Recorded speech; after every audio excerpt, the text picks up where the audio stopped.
Hey guys, how's it going and welcome back. New guitar day. Well, it was on Tuesday for me, but hey, what the heck? What's a couple of days, right? Gave me a little bit more time playing this thing, and I got to try it out on Tuesday at our worship practice, and whew, she did really great. Very awesome. Anyways, yeah, GPC X2e. This is an X series, so it also has X bracing, scalloped bracing, solid spruce top, select hardwood fretboard and bridge. Of course, they don't tell us what select hardwood really means, other than the fact that, yeah, you could oil the fretboard, I suppose. You probably don't have to, but I'm going to contact Martin about that.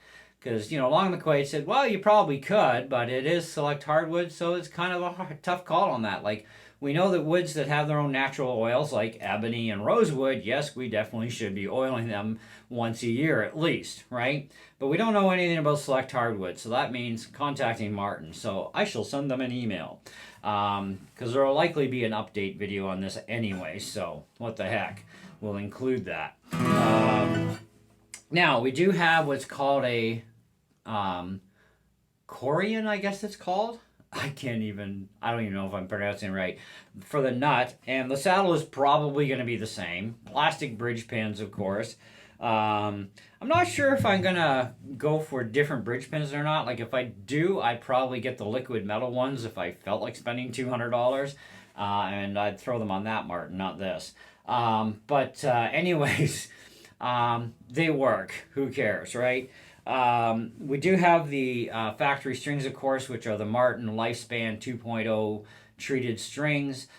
So they're usually, you change these even once a year, kind of like elixir strings, right? Once a year you change them. Maybe once every 2 years with elixirs. Depends on how much you play, I guess. But with these, generally about once a year, and you get away with it that way. The back and sides looks like rosewood. Kind of nice, eh? Nice little pattern. Kind of wonder how they did that, because it's not actually rosewood. This is called high pressure laminate. Different than laminated wood. Definitely different than layered wood. And of course, obviously not solid wood. But it's a rosewood pattern.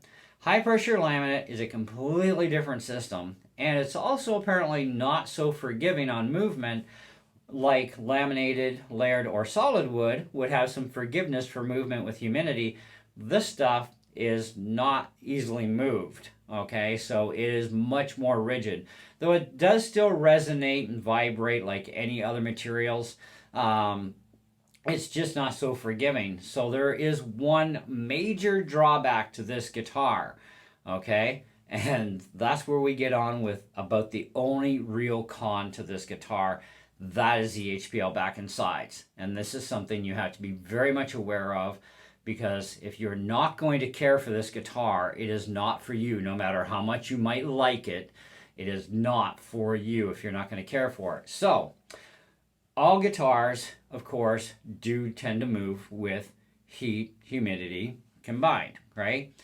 The biggest thing is humidity. And in the case of HPL back and sides on any acoustic, okay, not just Martin's, but any acoustic, because the HPL material is not so forgiving of movement with humidity, okay, it could lead to the top being able to start to come off, because the top will grow, the top will shrink with humidity, low to high, right? The higher it is, the more it expands. The lower it is, the more it shrinks. Okay, kind of like our mahogany neck. Well, it'll grow and shrink with humidity, so will the fretboard, right? So that's a normal thing that we know happens with wood, right? But with the HPL is different, right? So you have to keep the top, while you have to keep the whole guitar actually, between 35 to 55% humidity at all times. Whether it's in the case, on your wall where I have mine, doesn't matter. You need to keep that consistent, okay? So I probably wouldn't suggest going outside in 30 degrees with a high humidity index outside and playing this wonderfully beautiful guitar, because you'll probably end up wrecking it. This is why we need junker guitars in our collections. That's why I have a couple. So this way I keep my preciouses safe. You know, I transport my guitar between the house and church, or, you know, wherever I'm going to be going where I'm playing indoors. If I'm going to be at an indoor thing, then yes, I'm going to take the Martin over any other guitar, okay, for the acoustics. Just kind of makes sense, right? But if I'm going to play outside, I'll take my Fender, because my Fender is just a $200 junker guitar with a solid top, yes, but I don't care about a $200 guitar if I warp it in the sunlight or in the high humidity. It doesn't matter to me, okay? So I'm not too concerned with a $200 guitar, because when it dies, I throw it in the fire pit and have a Viking funeral for it, and then I just go out and buy another one because it's cheap, right? This is over $1,000. This is $1,019 Canadian for this guitar. But regardless of price, it does have that drawback that's major to it with the HPL back and sides, where yes, the top can start to peel off. So keep your humidity under control. My current studio humidity is at 47%. I'm still in the good.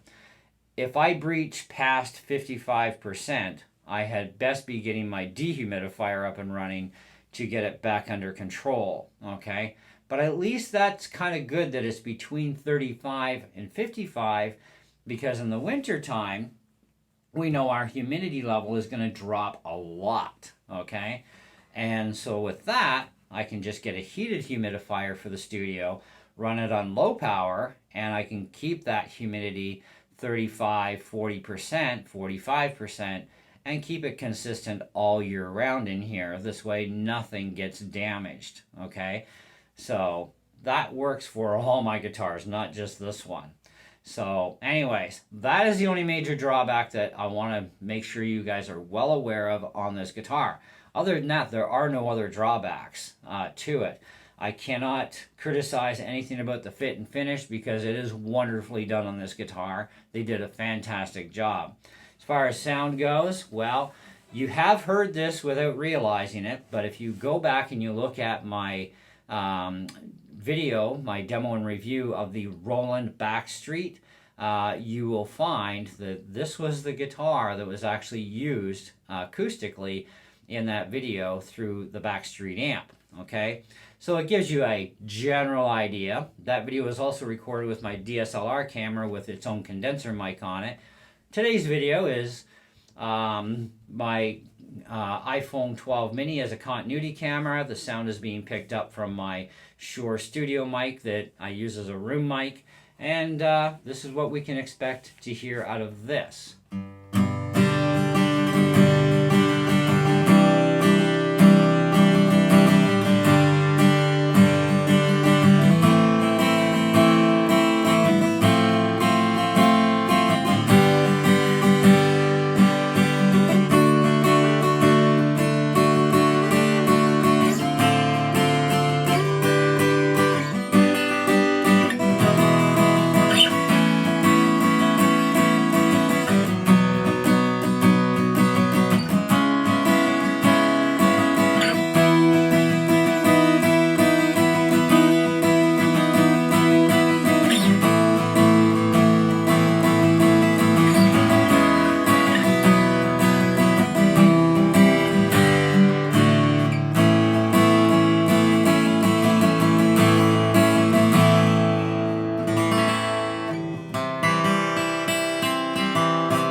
Okay, so that's your acoustic version.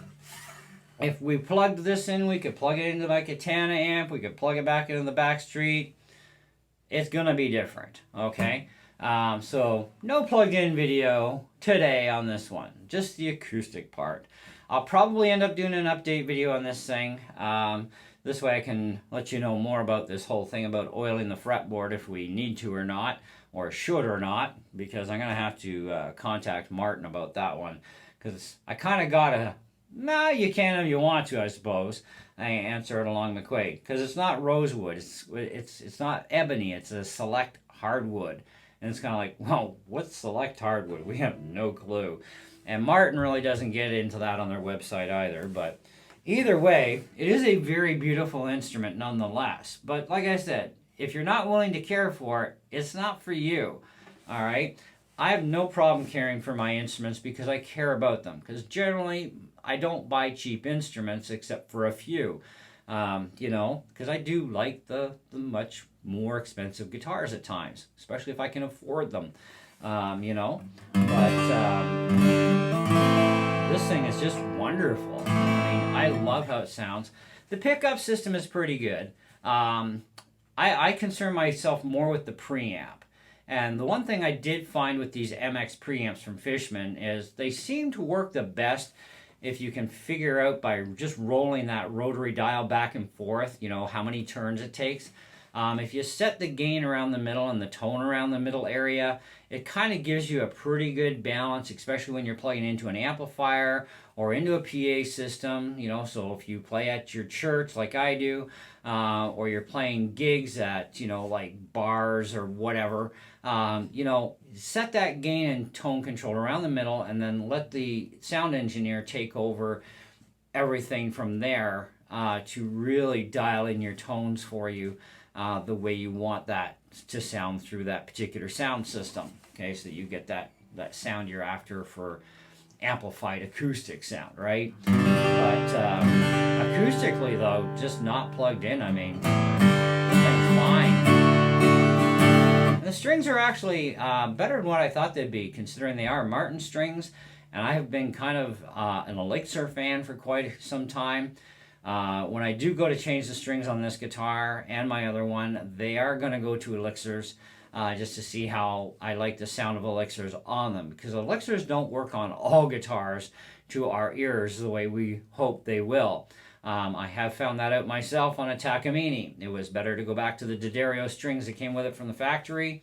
The Elixirs just didn't work well. So, but other guitars, yeah, I've had no issues. I've got Elixirs on my J200, Elixirs on my CC60 Fender. I still haven't swapped out strings on my Yamaha yet, but I don't need to yet anyways. But this guitar and the other Martin behind us both have the factory strings. So stay tuned for a comparison video because this is HPL back and sides. The 11E is all solid wood, okay? And they both have the exact same string, same gauge. And of course there are definitely differences between the materials, but also the price range. This is $1,019. That was like $1,500. Now we are talking Canadian dollars. Just keep that in mind, okay? So, to each their own though. That's the big thing. But if you are looking at this guitar one last time, if you are not willing to care for it with proper humidity control, this is not a guitar for you, okay? Because it could peel the top up, all right? That's the thing. You've got to keep that balance very critical on this than you would over a layered, laminate, or solid wood. Those are still critical, but not near as critical as this one is. So just keep that in mind, and yeah, if you like it, buy it. They have it left-handed, right-handed. There's a couple other finishes that they have on it. So do check out your local dealer to see what's available for you. Check with Martin too, see what they have, because your dealer may not have in stock what you're looking for, but if Martin has it in their website, then yeah, you could definitely order it in from your dealer. They can get it in if they're a Martin dealer, right? So they can get anything. And the bonus for you lefties out there like myself is every single guitar from Martin, every single guitar is available left or right-handed, even though you may have to custom order it and wait a few months for your guitar to get built, unless they do have one in the factory already done for you. But yes, you can get them all at the same price, left or right-handed. No big deal. So Martin does it that way, and I really appreciate that about Martin. Because even Taylor, they do them all except for a few Builders series in the left-handed. But on the right-handed, obviously they do everything. And it's kind of like, why can't you do the same for the lefties? If the prices are still the same, who cares, right? Well, try getting an answer out of Martin on that, or out of Taylor on that one. You won't. I never did. But anyways, so yeah, this is our Martin GPC X2e. And it is a fantastic guitar. I really love it, and I am definitely going to be playing this quite a bit, as well as the other one. These are going to be my two spin-off guitars, mostly for playing at church. The odd time I might take the J200, just to give these two a break. But yeah, I think that definitely I'm quite happy going back into Martin guitars again as my main instruments. So pretty cool. And yeah, even everything. I can't complain about any of the fit and finish on it. It's fantastic. They did a great job, and I love the satin finish. Because that allows more movement in the materials as well, with that satiny finish. So that's also pretty cool. Call it anti-scratch resistant. That's the whole idea of the HPL2 was the anti-scratch part of it. And I'm kind of like, okay, interesting. I need to look more in-depth into HPL myself, because I'm kind of curious what else they use HPL on other than guitars, but I'm also curious about other things about HPL. But yeah, I don't see any reason why this would be a bad instrument, other than that maintenance thing of the humidity is a major thing with this thing. So that's it. Thanks for watching, and we'll see you on the next one. Ciao.